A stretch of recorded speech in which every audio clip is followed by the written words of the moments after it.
여러분, 새해가 되면 가장 많이 관심을 받는 단어가 있습니다. 그게 뭐죠? 복이라고 하는 단어죠. 그래서 복, 서로 인사할 때마다 복 많이 받으세요. 복을 주고받고. 그런데 여러분, 우리는 복을 많이 받으라고 말을 하지만, 그런데 성경에서는 복이 있는 사람이 되라 라고 하는 이 사실을 주목하는 사람은 많지 않습니다. 여러분, 복을 많이 받으세요. 할렐루야. 올해 복을 많이 받아서 넘치게 되시고, 할렐루야. 그리고 남에게도 나누어 줄 수 있는 저와 여러분 되시기를 바랍니다. 그러나 복을 받는 것도 중요하지만 아예 복을 받을 만한 복 있는 사람이 되는 것은 훨씬 더 좋습니다. 우리가 사람을 볼 때, 또 어린애를 보더라도 복 받을 일을 한 것이 없어도 참 얘 복스럽게 생겼다, 그런 말을 할 때가 있잖아요. 야, 얘 오동통한 것이 참 복스럽다, 뭐 그런 말 하잖아요. 복 있는 일을 해서 그런 게 아니라 얘 자체가 복을 불러들이는 어떤 모양을 가지고 있다라는 말 아니겠어요? 성경이 말하는 것이 바로 그와 같은 사람이 되라 라고 말하는 거예요. 내가 복을 받는 것이 중요한 것이 아니고 아예 복을 받을 수밖에 없는 복 있는 사람이 된다라는 것이 얼마나 중요하고 얼마나 축복인가 라는 것을 우리는 깨달아 보는 것입니다. 올해는 여러분 복도 많이 받으시되 복 받을 사람이 되시기를, 복이 있는 사람이 되시기를 예수님의 이름으로 다시 한번 축원합니다. 그 복이라고 하는 것이 여러분 너무 중요하기 때문에 그런 것입니다. 복이 너무 우리에게 필요하기 때문에 그래요. 이 성경이 말하는 복이라고 하는 것은 누구도 놓쳐서는 안 될 복입니다. 놓치게 되면 엄청난 낭패를 당하게 될 수밖에 없는 그런 복이기 때문에 반드시 복을 받아야 되고, 그 복을 받기 위해서 복 있는 사람이 되어서 하나의 복도 놓치지 않는 그런 사람이 반드시 돼야 한다라는 것입니다. 어떻게 합니까? 이 새해를 시작하면서 우리가 축복하며 축복을 받기를 원하는데 어떻게 해야 하는 것일까요? 복 있는 사람은 어떤 사람이 되어야 복 있는 사람이 될 수가 있는 것입니까? 이 한 해를 새롭게 시작하면서 우리 다시 한번 말씀해 주시는 그 길과 그 방법과 그 은혜를 새롭게 깨닫고 이 한 해 동안 정말로 우리가 생각지 않은 복조차도, 우리의 생각 이상의 복까지도 모두가 차고 넘치게 받는 그런 저와 여러분 우리 교회가 되시기를 다시 한번 예수님의 이름으로 축원합니다. 첫 번째로 악인의 꾀를 쫓지 아니하며 라고 말하죠. 악인의 꾀를 쫓지 말아야 복 있는 사람이 될 수가 있어요. 악인이라고 하는 것은 말 그대로 악한 사람인데요, 이 악인이라고 하는 단어 한자로 써보게 되면 참 그 의미를 너무 잘 정확하게 꿰뚫어 설명하고 있는 것을 보게 됩니다. 악이라고 하는 단어가 그 위에 버그마자 밑에 마음심자로 되어 있잖아요. 복음 간다, 그 말은 그것과 쌍벽을 이룬다, 뭔가 대등하다, 그런 말이거든요. 무엇일까요? 하나님을 두고 하는 거예요. 항상 하나님과 복음 가는 어떤 것을 내 마음속에 품고 살아가는 것이 악이다 그 말이에요. 성도는 그러면 어떻게 해야 되죠? 하나님 외에는 아무것도 없어야 돼요. 어떤 사람이 그러대요. 아이고 뭐 이것도 하고 저것도 하고 다 하고 난 뒤에 그리고 주일에는 교회도 갑니다, 그렇게 얘기를 해요. 교회도 갑니다가 아니라 교회를 갑니다. 교회가 모든 것이 되고 다른 것과 비교할 수 있는 어떤 액세서리 중에 하나가 되어서는 안 되는 거예요. 정말로 하나님 외에 다른 어떤 하나님과 복음 가는 것을 마음속에 가져서는 안 됩니다. 그 복음 가는 걸 가진 사람이 악이에요. 그리고 그렇게 사는 사람이 악인입니다. 악인의 삶은 이 한자가 너무 잘 요약하듯이 하나님 외에 다른 모든 것을 추구하는 거예요. 하나님만 추구하지 않습니다. 왜? 하나님을 뺐으니까. 하나님 복음 가는 어떤 것을 마음에 품고 있으니까. 다른 모든 것은 추구하되 하나님만은 절대 추구하지 않는 것이 악인이고 악인의 삶입니다. 그 악인의 꾀는 어떤 것일까요? 그러니까 하나님 밖에서 어떤 축복을, 어떤 좋은 것을 자꾸 얻으려고 하니까 어떻게 해야 됩니까? 꾀를 부려야 되겠죠. 모든 좋은 것은 하나님께로부터 오는 것이고, 하나님이 축복이시고, 하나님이 모든 아름답고 평안스러워하고 그다음에 뭐 행복하고 뭔가 더 즐겁고 이 모든 것이 다 하나님께로부터 오는 것인데 하나님을 빼고 다른 것에 찾으려고 하니까 어떻게 하죠? 이거 비슷한 어떤 유사한 것들, 대리만족, 그 꾀를 부리게 되는 것이죠. 이 악인의 꾀라고 하는 것은 하나님 외에 다른 어떤 것에서 행복을 찾고 즐거움을 찾고 기쁨을 찾고 만족을 찾고 그런 모든 사람들의 생각과 아이디어를 총칭적으로 말하는 거예요. 그런데 여러분 아무리 그 일이 즐겁고 아무리 그것이 재미있고 내 마음속에 평안을 준다고 할지라도 그건 진짜가 될 수가 없지요. 왜요? 진짜는 하나님께 있고 하나님이 주시는 것이 진짜이기 때문에 유사 행동이나 대리만족 요즘에 먹방이 유명하잖아요. TV에 인터넷에서 먹방 보면서 뭐 맛있겠다 하지만 배불러요 여러분. 아무리 많이 봐도 배가 안 불러. 그냥 조그만 만족 대리만족이지 나는 만족 진짜 만족이 될 수가 없는 것이지. 마찬가지 마치 조화 손으로 만든 꽃과 생화의 차이가 같아요. 이게 조화에는 절대 벌이나 배나 벌레가 가지 않아요. 그들은 딱 알아봐. 사람은 속을지라도. 그래서 생화는 무언가 다르기 때문에 벌레도 가고 벌도 가고 새도 찾아가는. 이게 조화와 생화의 모양은 같을지라도 그 차이가 너무 분명하고 뚜렷한 것처럼 이것이 정말이고 좋은 것인 것을 알 수 있는 것처럼 그런 차이를 갖고 있다라는 것이에요. 그러니까 악 가운데 살며 하나님 바깥에서 살고 하나님 외에 어떤 것을 찾으면서 행복하기를 추구하는 사람은 절대 행복할 수 없다라는 것을 미리 깨달아야 될 줄 믿습니다. 그런데 문제는 성도가 그것을 못 깨달은 게 더 안타깝지요. 성도가 하나님 외에 다른 것에서 어떤 만족과 행복과 기쁨을 찾으려고 한다는 것, 세상 사람들까지 산다는 것, 그것이 더 안타까운 거예요. 그래서 지금 오늘 본문 말씀은 악인을 탓하시고 악인을 경계하고 나무라시는 것이지만 사실은 저와 여러분 성도를 향하여서 너희들은 그와 같이 되어서는 안 된다라는 말씀을 하시는 것입니다. 그러니까 악인과 성도의 차이가 여러분 그저 조화와 생화의 차이 정도가 아니라 이제는 바람에 나는 겨와 같다라고까지 정확한 비유를 말씀하시는 것입니다. 4절 말씀 악인은 그렇지 않음이며 오직 바람에 나는 겨와 같도다라고 말씀하잖아요. 그래서 악인의 그 존재와 삶과 그 결말은 바람에 나는 겨, 곡식의 껍질과 같다라고 말씀하는 거예요. 이 말씀이 벌써 탁 우리가 무엇을 연상하게 만들죠? 농부가 추수하는 모습, 키질하는 모습. 그런데 그 농부가 아버지 하나님이시고 참 포도나무 대신 그리스도. 그러니까 하나님께서 이제 성도를 키질하셔서 알곡과 죽정이를 구별하시는 그런 하나의 추수 때의 모습이 자동적으로 연상되는 것을 우리가 말할 수밖에 없습니다.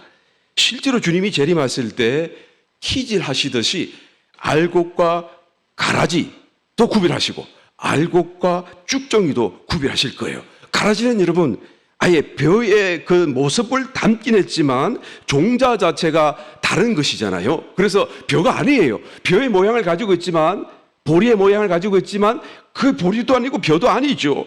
결국 이것은 마귀의 자식으로 성경이 비유하고 있지 않습니까? 주님이 다시 오시는 재림의 때에 그 가라지는 뽑아다가 불에다가 던져 넣으실 거예요. 그런데 알곡과 가라지의 구별도 구별이지만 알곡과 쭉정이의 구별은 더 심각한 부분인 것입니다. 쭉정이는 무엇입니까? 이것은 종자로 같은 벼고 같은 보리예요. 그런데 다만 그 속에 벼 또는 보리의 생명 어떤 그런 결실이 없는 것을 얘기하는 것이죠. 외관으로는 똑같고 부피로도 똑같은 모양을 가졌지만 그러나 그 속에 속 생명이 없는 거예요. 성령의 열매가 없는 성도를 얘기하는 것이고 준비되지 못한 성도를 얘기하는 것이고 이기지 못하는 성도를 말하는 것이죠. 그러나 이 모양이 아무리 같고 부피가 아무리 같을지라도 그냥 그것을 탁 키질을 하면 바람이 휙 불면은 무게가 없어요. 안에 알맹이가 없으니까 무게가 없으니까 휙 날려서 키 바깥으로 떨어지잖아요. 무게가 있는 알곡은 아래로 그냥 키 위에 남게 되고요. 그래서 키에 남게 된 그 알곡들은 농부가 모아다가 곡간에 들이거나 아니면 자기 집으로 가져가서 먹게 되겠죠. 성도이지만 악인들처럼 살고 악인의 꾀를 따라 하나님 외의 어떤 것을 추구하며 살다가는 결국 아무런 하나님의 공급, 생명의 공급이 없이 알맹이가 없이 결실하지 못한 채 쭉정이가 되게 되고 주님이 다시 오시는 재림의 때에 그와 같이 바깥으로 어두운 가운데 내어 쫓기게 될 것임을, 그렇다고 영원한 생명을 잃고 구원을 잃는 것은 아닙니다. 여러분 여기 설명하시 너무 잘 아시죠? 그래서 여러분 정말로 성도가 받아야 할 그런 하나님의 그 좋은 유업들, 그 많은 복들을 놓치게 된다라는 것을 지금 경계하고 있는 것입니다. 여러분 복이 무엇입니까? 한 해가 바뀌고 또 한 해가 새로 시작할 때마다 우리는 복이라는 말을 계속 쓰는데 도대체 복이 무엇입니까? 성경에도 끊임없이 복 받으라고 말씀을 하고 있는데 그 복이 무엇입니까? 이 복은 여러 가지 말로 우리가 또한 정의할 수 있겠습니다만 오늘 봉독하신 본문 말씀에 그 복의 종국적인 의미, 또 종국적으로 어떤 복인가 아닌가를 가늠하게 되는 기준이 무엇인가라는 것을 아주 명확하게 얘기하고 있어요. 그것이 무엇이라고요? 바람에 나는 겨와 같도다. 5절 말씀 다시 읽어보겠습니다. 그러므로 악인이 심판을 견디지 못하며 죄인이 의인의 회중에 들지 못하리로다. 대저 의인의 길은 여호와께서 인정하시나 악인의 길은 망하리로다. 그러니까 복이 무엇입니까? 그냥 종국적으로 얘기를 하게 되면 이것도 저것도 다 복이집니다만 다 한 곳에 모아질 수 있는데 그 결론은 의인의 회중에 드느냐 못 드느냐의 문제예요. 그렇죠? 내가 복 받았다라는 것은 그래서 얼마나 잘 살고 얼마나 평안하고 얼마나 성공적이 살았던 그것도 다 복의 하나이겠지만 결국에는 의인의 회중에 들어가야 되는 것이 복의 결말이고 복의 본론이고 복의 정말 마지막 심판의 기준이다라고 말할 수가 있는 것입니다. 의인의 회중에 든다는 것이 왜 그렇게 중요하고 왜 그렇게 좋고 왜 그렇게 축복인지 저봐 여러분 지금은 다 아마 실감하지 못할 거예요. 아직 안 들어갔으니까 그 안에 아직 그때가 안 됐으니까 말이죠. 지금은 제대로 실감하지 안 된다고 할지라도 성경을 믿고 저와 여러분들이 꼭 이 의인의 회중에 들어갈 수 있게 되시기를 준비하시고 반드시 이기는 자가 되시기를 예수님의 이름으로 축원합니다. 그때 가게 되면 정말로 이 복이 복이구나, 정말로 감사구나 라는 것을 고백할 수밖에 없을 거예요. 믿습니까 여러분? 그때가 되면 정말로 내가 이 말대로 살기를 잘했다라고 하는 아주 마음에 큰 만족이 일어나게 될 것입니다.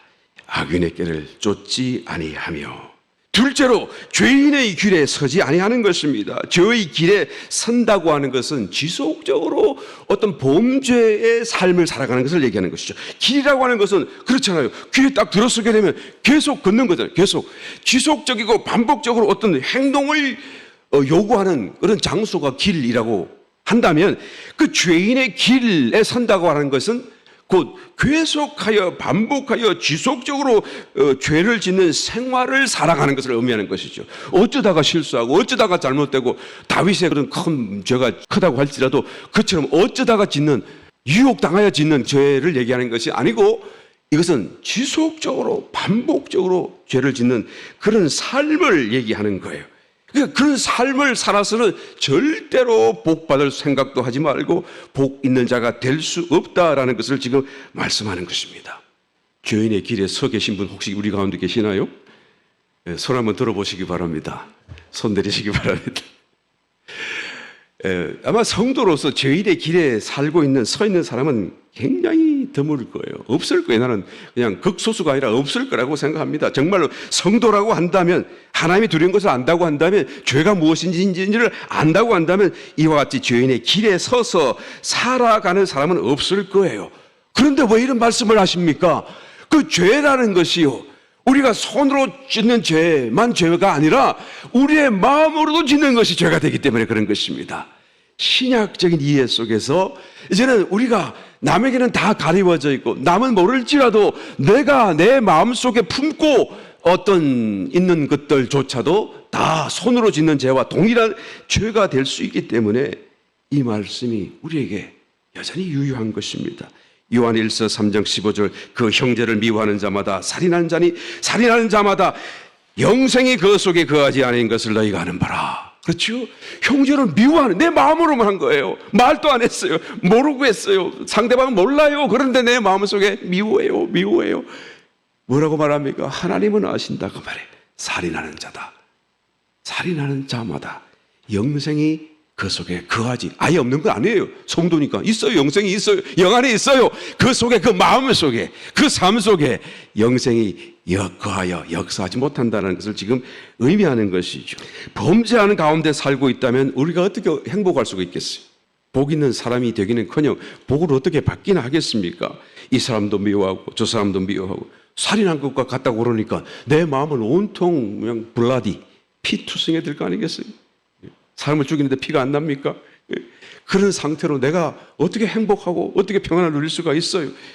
죄를 짓는 길에서 나와야 복이 비로소 들어올 수 있고 복이 비로소 작동할 수 있다는 것을 지금 성경이 말씀하는 것입니다. 미워하지 마시기를 예수님으로 축원합니다. 더 오히려 미움이 일어나면 그 사람을 축복하게 되시기를 예수님으로 축원합니다. 원수를 위해서가 아니라 저와 여러분 내 자신을 위해서요. 깨닫게 되시는 저와 여러분 되시기를, 그래서 마음으로 범죄하지 않는 저와 여러분 되시기를 예수님 이름으로 축원합니다. 죄를 거치는 가장 확실하고 쉽고 분명한 방법이 있습니다. 어떻게 하는 거예요? 사랑하는 것입니다. 서로 사랑하는 거예요. 로마서 13장 8절로 이하의 말씀, 빛과 사랑의 빛 외에는 아무에게든지 아무 빛도 지지 말라. 남을 사랑하는 자는 율법을 다 이루었느니라. 간음하지 말라, 살인하지 말라, 도적질하지 말라, 탐내지 말라 한 것과 그 외에 다른 계명이 있을지라도 내 이웃을 내 자신과 같이 사랑하라 하신 그 말씀 가운데 다 들었느니라. 다 인클루디드, 다 포함되어 있고 다 요약되어서 요약적으로 역사한다라고 말하는 거예요. 사랑은 이웃에게 악을 행치 아니하나니 그러므로 사랑은 율법의 완성이니라. 내가 사랑하면 저절로 율법이 다 채워지게 되고 율법이 만족하게 되고 구약을 펼치지 않아도 내가 사랑하면 구약에서 말하는 모든 명령, 모든 율법이 다 오케이가 되어진다라는 것을 말하고 있는 것입니다. 여러분, 새해 삶의 기점이라고 할 수 있는 이 때를 시작하시면서 한번 마음의 결심을 하시길 바라요. 무슨 결심인가요? 죄 안 짓기를. 그 죄를 어떻게 안 지을 수 있나요? 사랑하기를. 할렐루야. 한 사람을 내가 사랑하리라. 형제를 사랑하리라. 이웃을 사랑하리라. 영혼을 사랑하리라. 내 사랑은 난 잘 못해요. 하루 또는 한 번에, 그러면 한 사람씩만이라도 사랑하기를 여러분 작정하게 되시기를 예수님 이름으로 축원합니다. 사람 사랑하기 어려워요? 그러면 좋습니다. 강아지라도 사랑하세요. 할렐루야. 집안의 사랑, 그 작은 강아지라도 한번 사랑해 보시기를 바랍니다.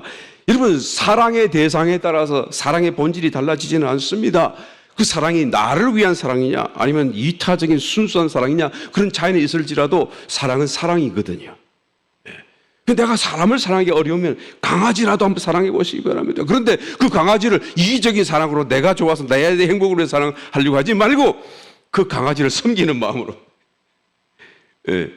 정말 순수한 사랑으로 그의 필요를 채워주는 마음으로, 그런 마음으로 주고받는 그런 교감 안에서 사랑해 보겠다고 하는 그런 작정으로 사랑하시기를, 사랑을 연습하시기를 예수님 이름으로 축원합니다.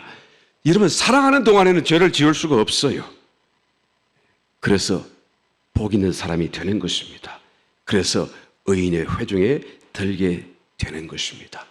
악인의 꾀를 쫓지 아니하고 죄인의 길에 서지 아니하게 되시기를 예수님 이름으로 축원합니다.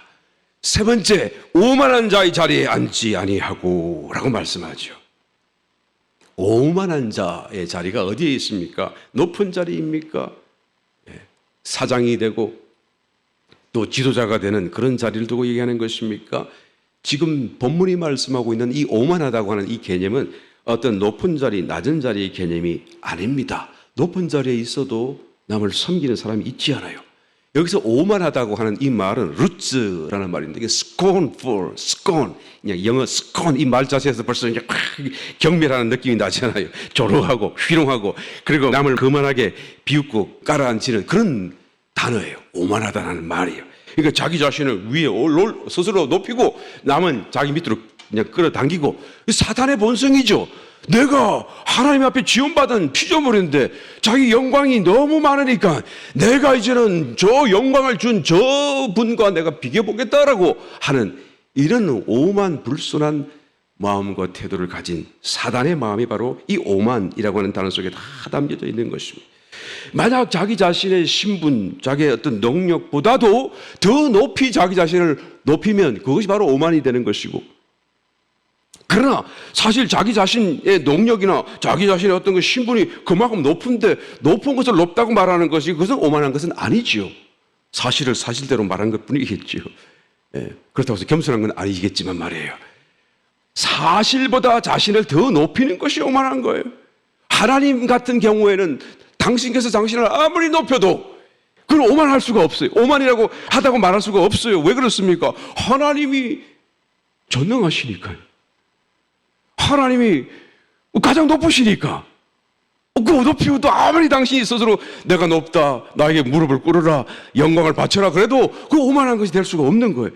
그런데 그 높으신 하나님이 스스로 당신을 낮추셔서 사람의 몸을 입고 죄인이 되시고 죄를 덩에 지시고 십자가에 죽으시기까지 당신을 낮추셨다라는 그 사실 앞에 이제는 누구든지 본래도 하나님 앞에 고개를 숙여야 될 것이 마땅하지만 하나님 당신의 그 겸손 앞에 누구든지 다 이제는 본래보다도 한없이 낮춰야만 마땅하게 되어져 있다는 거예요.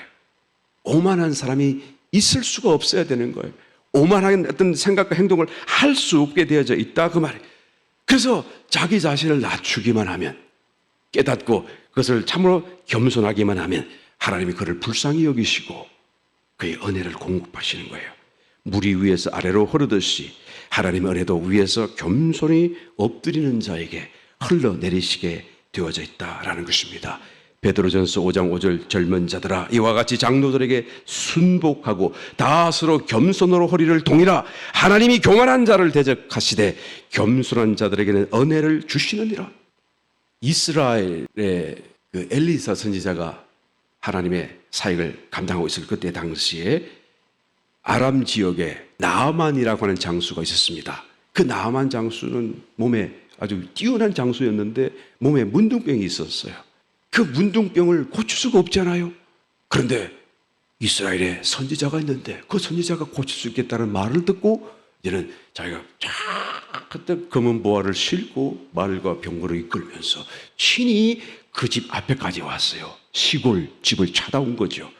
그리고는 이제는 이리 나오거라 하면서 이제는 자기 병을 고쳐달라고 이제 부탁하기 위해서 많은 선물도 갖고 이제 그 집을 찾아온 거예요. 그런데 그 안에 있는 엘리사 선지자가 어떻게 해요? 자기가 문도 열어보지도 않고 나가지도 않고 소리를 들었음에도 불구하고 자기 종을 내어 보내가지고 어떻게 해요? 내 말을 전하거라. 그러니까 그 종은 말을 전하는 종은 나와가지고 그러니까 you go to river Jordan 조단 강으로 가서 7번 몸을 담궈라. 그럼 네 몸이 your body will be cleansed. 깨끗해지게 될 것이다. 라고 말하면서 겸손한 것도 없고 당황한 것도 없고 동네 거지나 지나갈 때 야 너 가서 내 몸이나 씻으라 라고 말하지 말을 하는 거예요. 그러니까 이게 너무 충격적인 장면이 된 거죠. 나만 장수는 자기가 생각할 때 어떻게 합니까? 이 조그만 나라, 내가 비교하면 대제국 같은 나라고 권력 있는 나라고 마음만 먹으면 언제든지 다 쳐부술 수 있는 작은 나라, 속국 만들 수 있는 그 이스라엘에 그것도 시골에 자기 집 앞에까지 찾아왔는데 이렇게 나는 예리를 차려 가져왔는데 문도 열어보지 않고 강에 가서 물 씻으라 그러고 돌아가라 그러니까 얼마나 화가 나고 창피하고 그래서 마음이 확 상했어요. 야, 뭐 물이라고 치면 우리 저기 아람에 있는 그 다메섹에 있는 강물이 훨씬 더 크고 깨끗하지 않느냐? 거기 가서 씻을 일이지 왜 여기서 씻겠느냐? 돌아가자. 나는 생각해. 주가 달려 나와가지고 막 굽신굽신하면서 그리고는 하나님 이름 찾고 그리고는 막 내가 그 있는 그런 몸에다가 막 두드려 가면서 그러면서 막 안수하면서 그러면서 기도해 줄 줄로 생각했다. 이런 괘씸할 수가 있나? 그러고 돌아가는데 신하가 주인이시여 그냥 몸이 깨끗게 되라고 하시는데 왜 그 말을 듣지 않으려고 하십니까? 가만히 생각하니까 그래요. 그럼 믿져봐도 뭐 요즘에 그런 말 있잖아요. 믿져봐도 뭐라고? 한번 해보자 그래요. 안 되면 그때 내가 정말로 화낼 거야. 그리고 물에 들어가서 7번 왔다 갔다 했더니 그만 깨끗해져 버린 거예요. 너무 놀랐습니다. 이야 정말 하나님이라는 존재가 계시는구나 라는 것을 믿고 이런 곱신. 여러분 이 나만 장수가 겸손한 사람입니까? 나만 장수가 정말로 천성적으로 겸손한 사람이기 때문에 하나님이 역사하신 거예요? 또 이 나만 장수가 여호와 하나님을 두려워하고 그의 선지자를 두려워하기 때문에 하나님이 불쌍히 여겨주신 것입니까? 아니잖아요. 왜 그러면 하나님이 그에게 역사해 주신 것입니까? 그가 비록 겸손한 사람이 아니고 그가 비록 하나님을 두려워하지 아니할지라도 겸손하기를 선택했더니 하나님이 그에게 축복하시고 은혜를 공급하시고 치유하시는 놀라운 역사를 베풀어 주신 줄 믿습니다. 여러분, 겸손하기를 우리가 선택해야 돼요. 시편 145편 14절 말씀에 이런 말씀이 있습니다. 여호와께서는 모든 넘어지는 자를 붙드시며 비굴한 자를 일으키시는도다. 이 비굴하다라는 개념은 비열하고 굴종하는 부정적인 의미가 아니고요. 이 원어적인 의미는 몸을 구부린다, 밴드한다 그 말이에요. 그러니까 겸손하게 자기 자신을 몸을 낮추는 행동을 얘기하는 것이죠. 그러니까 자기가 어떤 사람이든지 간에 얕은 겸손하기를 선택하기만 하면 하나님이 그를 일으켜 주신다. 할렐루야. 여러분, 오만하기보다는, 교만해지기보다는, 남보다 위에 앉기보다는 우리가 스스로를 겸손한 자리에 끌고 가시게 되면 하나님께서 정말 우리가 못된 사람이고 덜된 사람이라도 위에서부터 하나님의 은혜를 공급해 주시는 것을 믿게 되시기를 예수 이름으로 축원합니다. 우리가 하나님을 아는 성도라고 한다면 불신자들보다도 더욱 겸손해져야 마땅하지 않겠습니까? 불신자가 오만하기는 오히려 쉬워요. 모르니까. 그러니까 불신자가 오만한 자리에 앉고 오만하게 사는 것을 우리는 여러분 모르니까 그렇다라고 치부할 수 있지 않겠습니까? 그런데 성도가 만약에 오만해진다고 한다면, 성도가 겸손한 삶을 살지 못한다고 한다면 이것은 어떻게 우리가 말을 할 수가 있을까요? 성도의 삶이라고 하는 그 자체가 하나님을 알고 하나님 앞에서 살아가는 삶 아니겠어요? 그런데 성도가 자기를 높이고 오만한 행동으로 오만한 마음을 갖고 산다고 한다면 그것은 무슨 뜻입니까? 나는 하나님을 생각지 않습니다. 나는 하나님이 없습니다. 나에게는. 자기의 생각을 따라 살고 자기의 마음대로 결정하고 자기의 경험을 따라 판단하고 자기의 감정만을 중시하며 감정대로 살아간다고 한다면 이것이 바로 오만한 거예요. 오만한 것을 넘어서 성도가 만약 이런 삶을 산다고 한다면 오만한 것을 넘어서 오만방자한 행동이 될 수밖에 없습니다.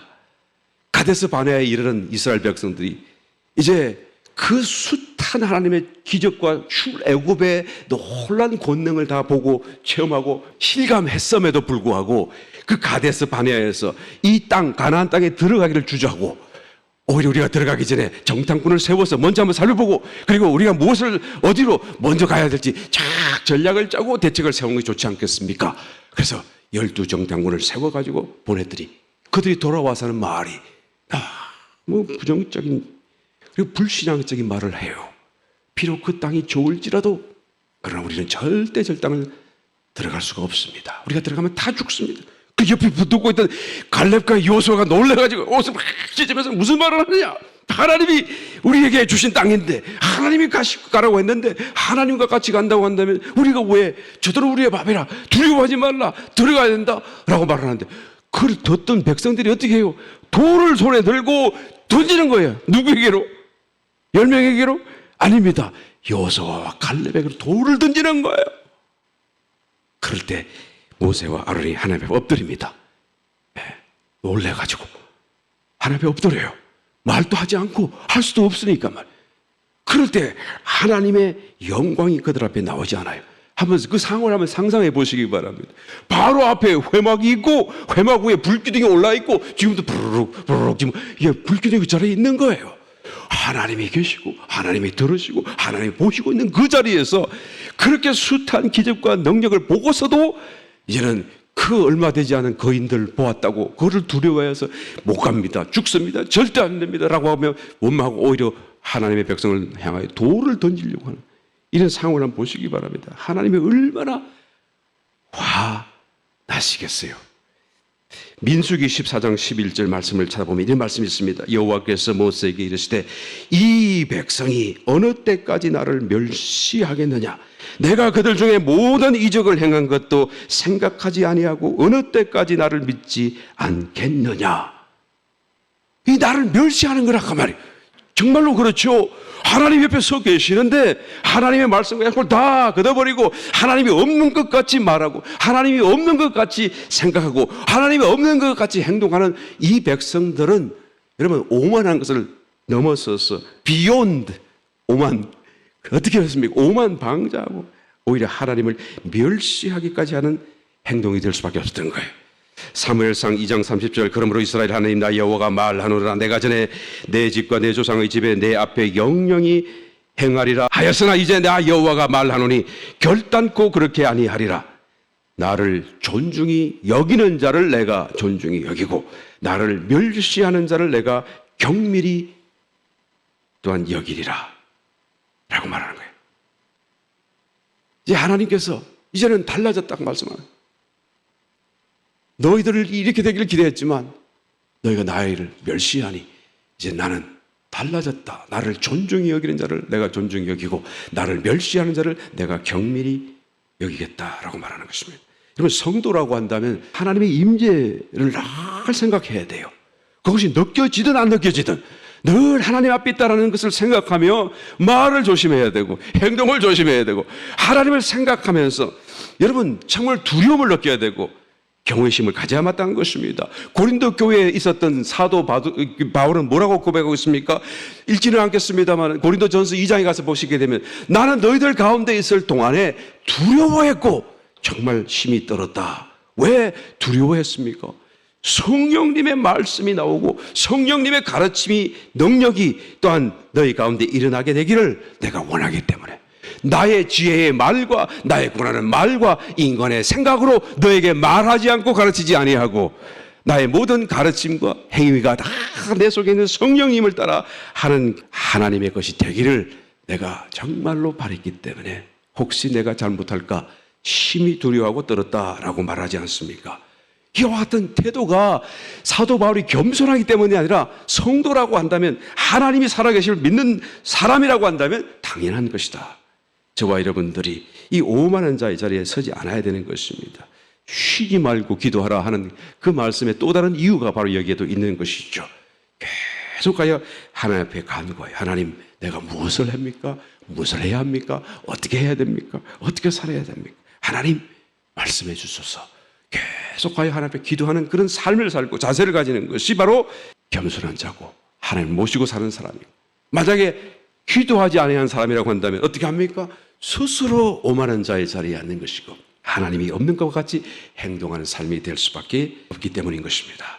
저와 여러분 이 한 해를 살며 정말 하나님의 임재 속에서 하나님과 동행하시고 하나님을 더 높일 수 있는 복 있는 사람이 되시기를 예수님의 이름으로 축원합니다. 마지막 네 번째로 무엇을 합니까? 제일 중요한 말씀이에요.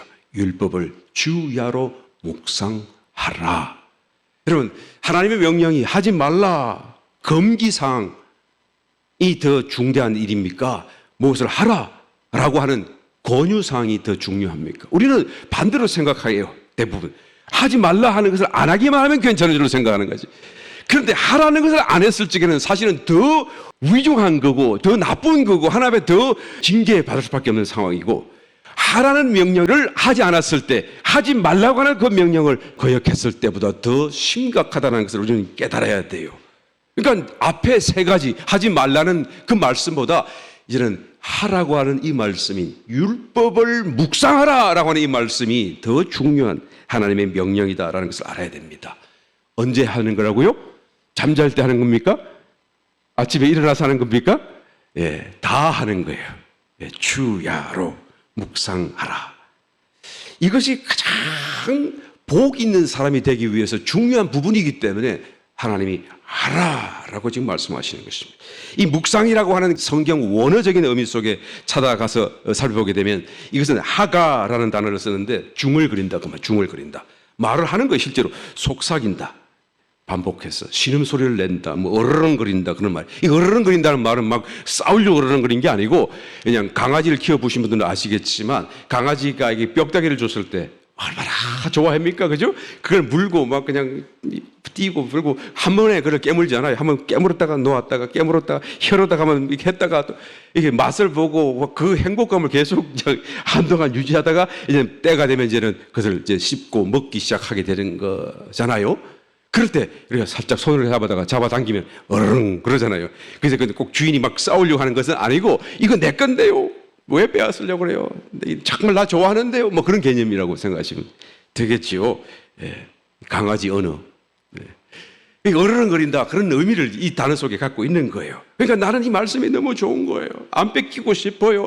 그 말씀을 맛보고 있고 말씀을 안고 그냥 입에 넣었다가 뺐다가 그런 모습으로 있는 것이 바로 묵상이라는 단어의 의미인 것입니다. 그러니까 묵상한다는 것은 다만 눈을 감고 생각하는 정도가 아니죠. 생각도 하지만 말로도 약간 중얼중얼거리고 자기에게 또한 그 말을 다시 한번 암송하듯이 내뱉어서 말하고 되뇌이고 중얼거리고 이런 모든 행동을 다 포함하는 단어가 묵상이라는 단어 아니겠습니까? 그러므로 하나님 말씀을 주야로 묵상한다고 한번 가정해 보시길 바라요.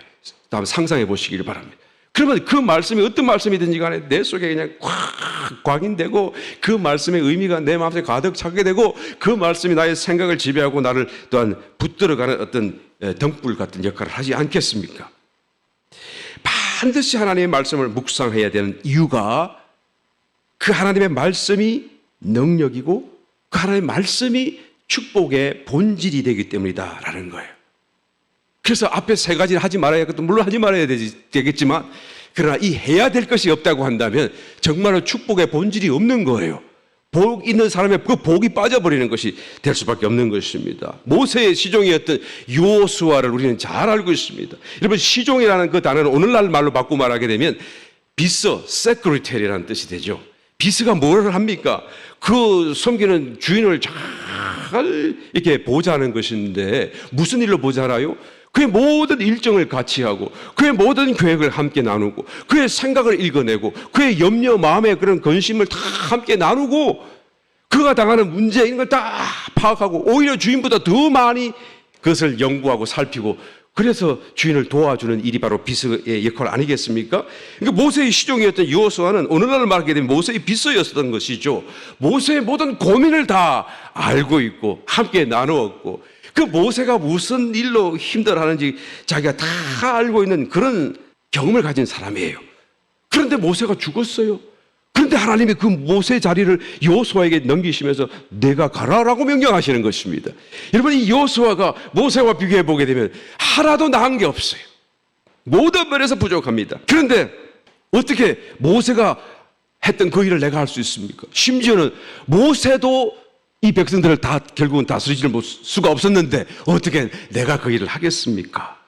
하나님이 가라고 하셨는데 그러면 모세에게 있던 것을 여호수아에게 주었습니까? 모세에게 없던 것을 여호수아에게 주었나요? 이 거센 불평, 불만, 저항으로 가득 찬 이 사람, 쉬지 않고 불평하는 이 사람들 대해서 어떻게 내가 그를 이끌고 난관을 극복하며 살아갈 수 있겠는가? 하나님 말씀대로 그들을 인도할 수 있겠는가? 하나님 뭔가를 주셔야 되지 않겠어요? 모세의 능력을 주셨나요? 모세의 힘을 주셨나요? 모세가 가졌던 건강을 주셨나요? 모세의 학식과 식견을 주셨나요? 하나도 주신 거 없어요. 사실 이런 걸 필요도 없어요. 하나님이 가시기 때문에, 하나님이 하시기 때문에. 그런데 하나님이 딱 한 가지를 주셨습니다. 여호수아서 1장 8절 이 율법책을 내 입에서 떠나지 말게 하며 주야로 그것을 묵상하여 그 가운데 기록한 대로 다 지켜 행하라. 그리하면 내 길이 평탄하게 될 것이라 내가 형통하리라. 하나님의 말씀을 주시는 거예요. 그리고 그 말씀을 묵상하라.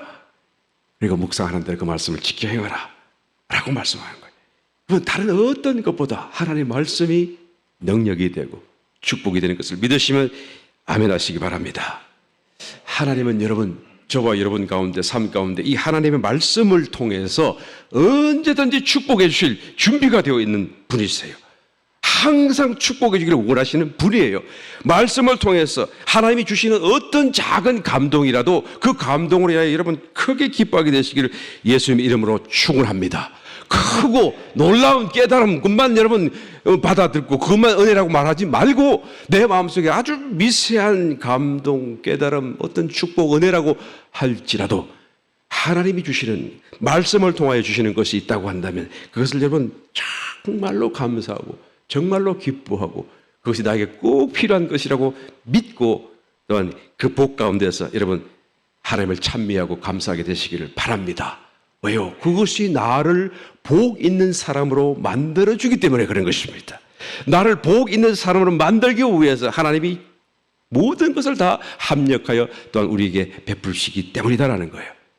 이 북미 지역의 인디안들이 그 성인이 되게 되면 그 성인식을 거행하는데 어느 또한 종족에서는 좀 독특한 성인식을 거행한다는 것을 찾아볼 수가 있습니다. 그들은 성인식을 옥수수 밭에 가서 한다고 해요. 성대한 의식을 치르는 것은 아니고 어린이 되는 아이들, 이제 성년이 되는 아이들에게 바구니 하나를 주면서 이 옥수수 밭을 지나가고 마지막에 너희가 생각할 때 가장 좋은 옥수수 하나를 이 바구니에 담아서 오라라고 명령을 한대요. 그런데 두 가지 규칙이 있죠. 첫 번째, 지나가다가 다시 되돌아오면 절대 안 되고, 저게 참 좋은 걸 봤다고 밖으로 돌아서는 안 되고, 두 번째, 자기가 고른 그냥 옥수수를 선택했다고 한다면 선택하고 나서 보니까 더 좋은 것이 노래를 할 때 그걸 바꿀 수가 없다라는 거예요. 그래서 이제는 아이들이 이 어른이 되기 위해서 이 성인식을 치르고 옥수수밭을 걸어가면서 내가 뭔가 좀 어른다운 행동을 해야겠다. 나의 식견, 나의 어떤 그런 판단을 한번 보여야겠다. 라는 생각을 하면서 아마 가장 신중하게 좋은 옥수수를 고르려고 하지 않겠어요? 그런데 막상 다 통과하고 나와서 보게 되면 대부분 다 신통치 않은 옥수수를 가지고 나온다고 그래요. 왜 그런가라고 보면 자기들이 가다가 실하고 괜찮은 옥수수를 여러 번 봤음에도 불구하고 그럴 때마다 생각이 이보다 더 좋은 게 분명히 있을 거야. 내가 좀 어떤 사람인지 한번 보여야겠지? 라는 생각하면서 그것을 패스하고 또 패스하고 또 패스하고 결국에는 다 와서는 이제는 더 이상 초이스가 없으니까 그중에서 괜찮은 걸 골랐는데 그것이 이제까지 지나온 것들과 비교하게 되면 별로 신통치 않은 옥수수가 된다라는 거예요. 여러분 이 성인식이 뭐 거창한 건 아니겠지만은 그 어린 아이가 어린이 되는 사람에게 아주 굉장한 어떤 임팩트, 어떤 임프레션을 주는 것이 아닐까 한번 생각해 보게 돼요. 사물을 욕심으로만 바라보게 되면 결코 그 사물의 좋은 면을 알 수 없고 좋은 것도 좋은 줄을 모른다. 작은 거에서 만족할 수 있는 그런 지족하는 마음이 어른이 가져야 할 마음이다. 아마 이런 것을 가르치려고 그렇게 하는 거 아닌가라는 생각이 듭니다. 그런데 여러분 우리에게는 너무나 필요한 하나의 어떤 사실이 아닐 수가 없어요. 우리가 하나님의 은혜를 받을 때마다 작은 것은 별것 아니다. 그냥 덮어버리지 않습니까? 작은 깨달음, 작은 감동, 작은 내적인 은혜가 나에게는 꼭 필요하다. 이것을 주시다니, 이런 것까지 주시다니 라고 생각하며 그것에 기뻐해야 되고 우리가 그 말씀의 의미를 더 충분히 또한 우리 것으로 만들어갈 수 있는 자세가 우리에게 더욱더 필요합니다. 그 어떤 작은 감동에도 우리가 반응하고 그것을 내 것으로 만들어가고 또한 하나님의 축복으로 여길 수 있는 그 마음, 그런 삶을 사는 사람이 결국 만사 형통하는 삶이 될 수 있기 때문인 것이죠. 3절 말씀, 저는 시냇가에 심은 나무가 시절을 쫓아 과실을 맺으며 그 잎사귀가 마르지 아니함 같으니 그 행사가 다 형통하리로다 라고 말하는 거예요. 만사가 다 형통하는 삶은 어떻게 사는가요? 시냇가에 심기어진 나무처럼 되어야 되는 것이죠. 그런데 시냇가에 나무가 심기어졌다고 해도 그 시냇가에 물을 벌컥벌컥 마시고 그리고 철철철 넘치는 건 아니잖아요. 시냇가에 심기었다고 할지라도 이런 필요한 만큼 조금씩 방울방울 소량의 그런 물이 적절하고 또 쉬지 않고 계속 흐르고 계속 공급됨으로써 잎사귀가 마르지 않아요. 계속하여 흐르고 공급됨으로써 시절을 쫓아 과실을 맺어요. 여러분 이것은 복 있는 성도가 그 만사가 서로서로 연결되고 또한 형통하고 그 결국은 성령의 아름다운 결실이 또한 열매로 맺게 된다는 것을 의미하는 것 아니겠습니까? 어떻게 할 때요? 소량의 은혜가 방울방울의 물이 쉬지 않고 흐르고 공급해 갈 때 여러분 주야로 주의 말씀을 묵상하시길 바랍니다. 그것이 작든지 크든지 그것이 나에게 꼭 필요한 거예요. 그것을 놓치지 않게 되시기를 이 한 해 예수님 이름으로 축원합니다. 2022년이라고 하는 또 하나의 새해가 시작되었습니다. 이 한 해에는 한두 가지 받을 복에만 너무 집중하지 마시고 복을 받을 만한 복스러운 사람이 되시기를 예수님으로 축원합니다. 그래서 하나님이 인정하시고 의인의 회중에 드는 정말 준비된 자, 이기는 자가 우리 모두가 되시기를 예수님의 이름으로 간절히 축원합니다.